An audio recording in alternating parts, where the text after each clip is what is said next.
Star Wars actor James Earl Jones receives tributes after death.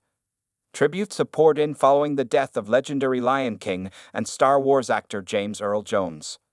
A spokesperson for the actor's agency, the Independent Artists Group, confirmed to Deadline on Monday, September 9, that he died at age 93 at his home in Dutchess County, New York.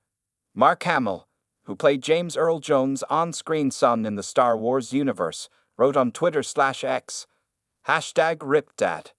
Jones' Coming to America co-star Garcelle Beauvais also led tributes to the actor, writing on Instagram, "Words cannot express how sad this makes me. Thank you for gracing us with your talent and your spirit. It was a pleasure to work, and know you #James Earl Jones rest in power." CNN, which used Jones' voice for its This Is CNN idents for decades, said of the star's passing, "We are deeply saddened to hear of James' passing. He was the voice of CNN and our brand for many decades, uniquely conveying through speech instant authority, grace, and decorum. That remarkable voice is just one of many things the world will miss about James. Our thoughts are with his family."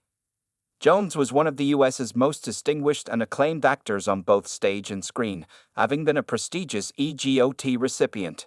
He received 2 Emmys, a Grammy Award, an honorary Oscar, and 3 Tony Awards throughout his life. His career began on the Broadway stage in the late 1950s, before his first ever film role as Lieutenant Lothar Zog in 1964's Dr. Strangelove. Other memorable film roles included starring opposite Arnold Schwarzenegger in 1982's Conan the Barbarian, the sports drama Field of Dreams, and appearing with Eddie Murphy in Coming to America. Unquestionably, his most iconic film role was as Darth Vader in the Star Wars films.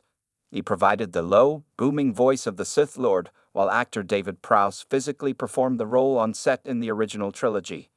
Decades after he originated the Darth Vader role in director George Lucas's trilogy, Jones returned to the role for Rogue One, a Star Wars story, and had a 3-word cameo in Star Wars: The Rise of Skywalker. More recently, Jones allowed his voice to be used in the Disney Plus series Obi-Wan Kenobi, but it was clarified in 2022 that he was winding down his involvement with Star Wars. The actor's distinctive voice also lent itself to his involvement in many animated projects, including playing Mufasa in the original 1994 film The Lion King and its live-action remake.